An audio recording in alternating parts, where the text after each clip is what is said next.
O programa Destaque de hoje vai falar sobre o livro A Saga de Will. A Saga de Will conta a história de um menino que mora em Gaia e, ao receber a visita de uma sibila chamada Ana, aceita o convite para viajar até o reino de Lis, um reino mítico, dividido em 7 terras, com personagens que definem papéis de cunho social, político, científico, filosófico e mágico. Primeiramente, a viagem dá-se através de notas musicais, onde as experiências vividas por Will, Ana e Felipe, o representante das matas de Lis, são em análogo aos diferentes estágios da cognição do homem. Durante a viagem, as crianças interagem com o senhor Leonardo da Vinci, que lhe apresenta a história das artes visuais. O rio Lete, rio do esquecimento, separa o reino de Lis do mundo de Mus, que, em analogia à alegoria da caverna de Platão, é o mundo das ideias inteligíveis. Nesse mundo, o William de Lis percebe que o universo ordenado não mais é ao molde primevo das gregos e aprecia a desconstrução das artes através da filosofia moderna.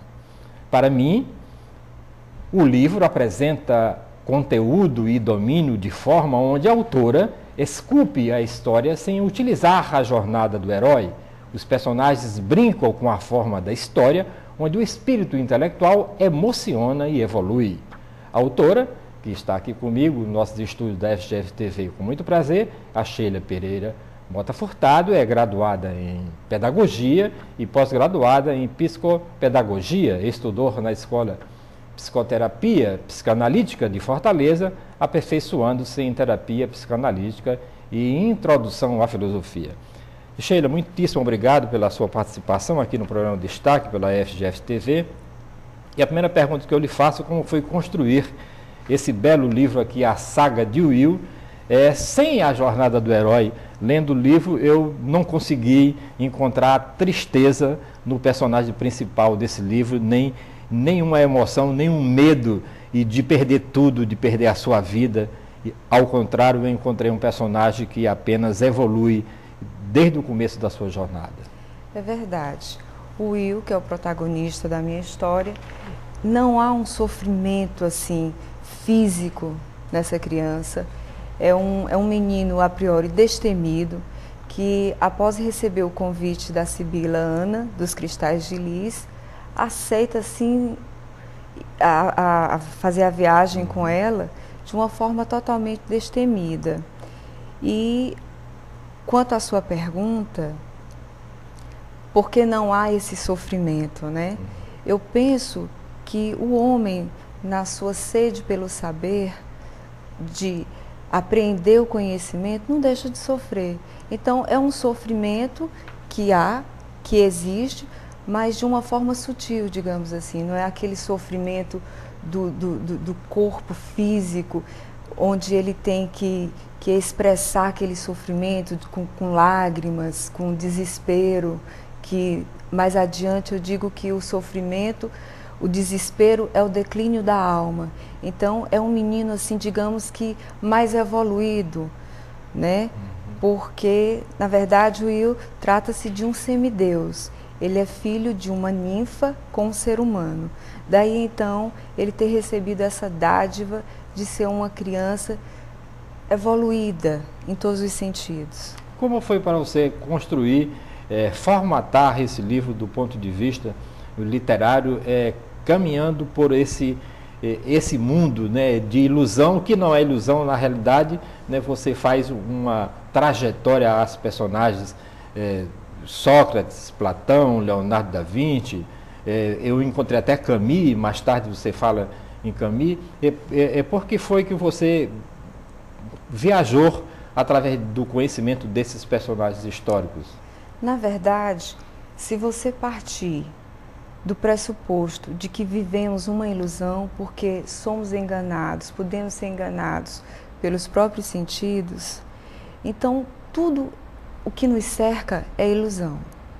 Então eu pensei o seguinte: eu tenho vontade de escrever uma história, isso era desde criança. Então eu pensei, Pitágoras e os seus seguidores, eles acreditavam que as mesmas proporções numéricas usadas para medir os sons harmônicos de uma escala musical também serviriam para medir a distância entre os planetas. Aí eu pensei, bom, eu posso me utilizar desse pensamento usando a minha viagem através das notas musicais.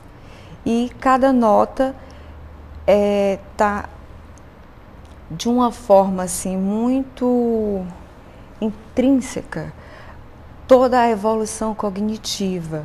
Então eu botei o dó como sendo o começo e o fim de tudo, a ré como se fosse já ali a infância, né? O mi, as escolhas que nós temos que fazer durante a nossa história de vida, os desafios, as conquistas.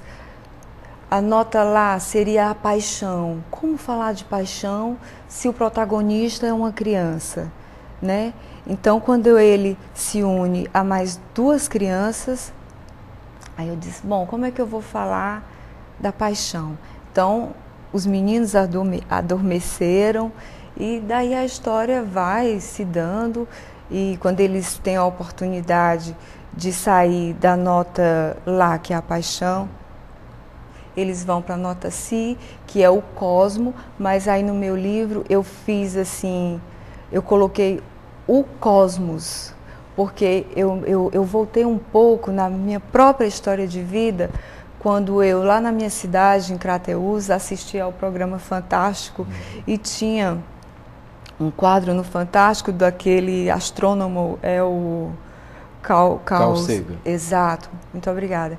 Então, ele tinha aquela construção do cosmos, aquela aeronave, não era? Então, eu me transportava para aquela aeronave no momento em que eu assistia ao programa, e na minha história eu me transportei através desse pensamento, através desse passado que eu tive, e fiz uma alteração aí em nome da licença poética, não botei o cosmo, e sim o cosmos, né? Daí onde também tive a ideia de criar o aerolis, como se fosse aquela máquina. Eu me vi naquela máquina, naquele momento, dentro do aerolis, para fazer essa viagem transcendental. Você chamou se eu não me engano, de aerolis 300? Tem o aerolis 300 e tem o 700. O 700, isso mesmo. E por que um é mais evoluído do que o outro? Eu vi isso aqui, eu achei interessante. Em termos de capacidade, porque aí quando você vai... O 700 levar 7 pessoas, né? Eu gosto muito de números ímpares. Então, são 7 terras, tem o aerolis 700... Que carrega 7 pessoas, que pode até conduzir 7 pessoas. E tem o aerolis que dá para uma pessoa, 2 pessoas no máximo, que é esse outro. Então, aí eu acho que entra a ilusão, a magia, e coloquei os ventos, aí entram os ventos, né? A canção dos 4 ventos, aquela coisa toda. E por que o encontro do seu personagem com Leonardo da Vinci? Porque o Leonardo da Vinci, na história, né, quando os hereges eram queimados em fogueiras, ele já projetava o avião, o submarino, o helicóptero, né? Por que esse personagem, Leonardo da Vinci, para falar das artes, como você fala aqui? Porque eu penso assim, que Leonardo da Vinci... Aí entra um pouco também do autor, sabe? No caso da minha pessoa.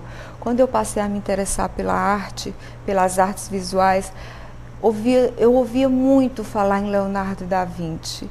E você não deixa de projetar o seu desejo, as coisas que você aprendeu durante a sua infância, durante a sua adolescência, durante a sua história de vida que você vai construindo a cada dia.